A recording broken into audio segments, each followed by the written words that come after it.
Y word to word? Theatre is not about मैं। Theatre एकमात्र ऐसी एक्टिविटी है जो अकेले बंदा नहीं कर सकता। पेंटिंग एक बंदा अकेला बैठ के आराम से कर सकता है, गाने का रियाज एक बंदा बैठ के अकेला कर सकता है, डांस का रियाज भी कर सकता है, एक राइटर भी अकेला बैठ के लिख सकता है, but theatre artist can not do that. It's collective effort, yes, it's a team work. तो आपके साथ जो जुड़े हुए कलाकार हैं, उनका कोई की पॉइंट होगा, कोई वर्ड का याद होगा, क्यों होगा, हाँ, कंटिन्यूटी होगी, वो ब्रेक हो जाएगी, फ्लो ब्रेक हो जाएगा, उसके हिसाब से इमोशन ब्रेक हो सकता है, तो कैरेक्टर से निकलने का खतरा बना रहता है। और वो जो होता है ना स्मूथनेस, स्पॉन्टेनिटी, म्यूजिक पे होता है तो लाइट पे भी ऑब्वियसली होगा। सबसे बड़ी चीज़ होती है कि हम राइटर को रिस्पेक्ट दें जिसने लिखा है। इम्प्रोवाइजेशन का जो कहानी होती है ना, most of the time people think कि improvisation is like an escape, but it's not like that. Improvisation is a skill. नाटक होता है प्रयोग, experiment. Every show is experiment. हम एक ही नाटक के 5, 10, 15, 20 हज़ार शो कर लें, लेकिन होता क्या है कि वो हर बार the show is different every time. और इम्प्रोवाइजेशन को लोग हथियार समझते हैं, where is it is like a skill और स्पेशलिटी ऑफ एक्सपर्ट्स, कि वो वहां पे एंजॉय करते हैं उस कैरेक्टर को, उस सिचुएशन को, और वो एक दूसरे के मजे ले रहे होते हैं। एक्चुअल में इम्प्रोवाइजेशन इसलिए होता है, बट लोग उसको सोचते हैं कि भाई नहीं, हम भूल गए तो इम्प्रोवाइज कर लेंगे। It's not like that. Improvisation is very tough. Mugging up is easy, रटना है वो आसान है, but improvisation is not easy.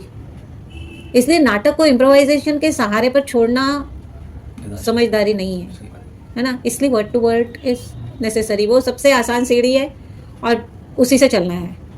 तो उसमें वो एक चीज आपको ना फुल फीलिंग लगती है, दिमाग में बैठ गई कहीं पे। हाँ, सिमिलरली जब आप वर्ड टू वर्ड होते हो तो आपके वो इमोशंस भी उसके साथ हैं, वो एक्शंस भी उसके साथ हैं, वो ब्लॉकिंग्स भी उसके साथ है।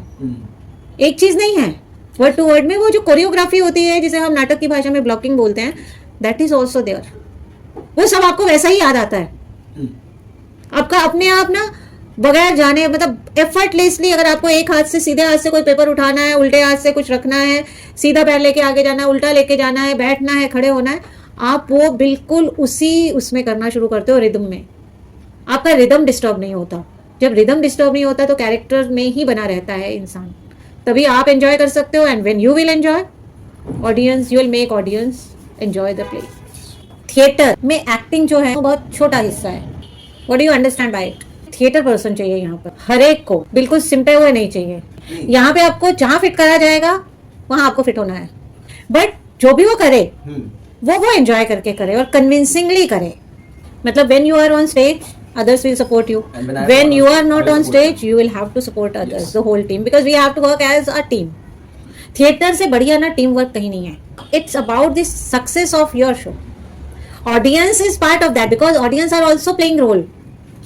Audience तो आपका पार्ट होती है, वो उसमें पूरी तरह इन्वॉल्व होती है, क्योंकि ऑडियंस ये जानती है कि मैं झूठ देखने जा रहा हूँ, और आप भी जानते हैं आप झूठ दिखा रहे हैं, लेकिन आप झूठ को इतना कन्विंसिंगली सच बना के दिखाते हो कि ऑडियंस आपके झूठ को सच मानती है। So audience has to play the role. उनके लिए हम काम नहीं कर रहे हैं। ऑडियंस तो उसका एक पार्ट है, आपके नाटक का पार्ट है। That is also a character, collective character है ऑडियंस। तो आप कर किस लिए रहे हो? शो के लिए। आपका जो नाटक है आप उससे कितना एंजॉय करते हो, दैट मैटर्स। अगर आप एंजॉय करते हो, आपको कोई कमी नहीं रखती है, तो आपकी audience will definitely enjoy it. वो हमारे एक्शन का वो रिएक्शन है। नाटक इटसेल्फ एक्शन का रिएक्शन, रिएक्शन का रिएक्शन, रिएक्शन के रिएक्शन का रिएक्शन, ठीक है।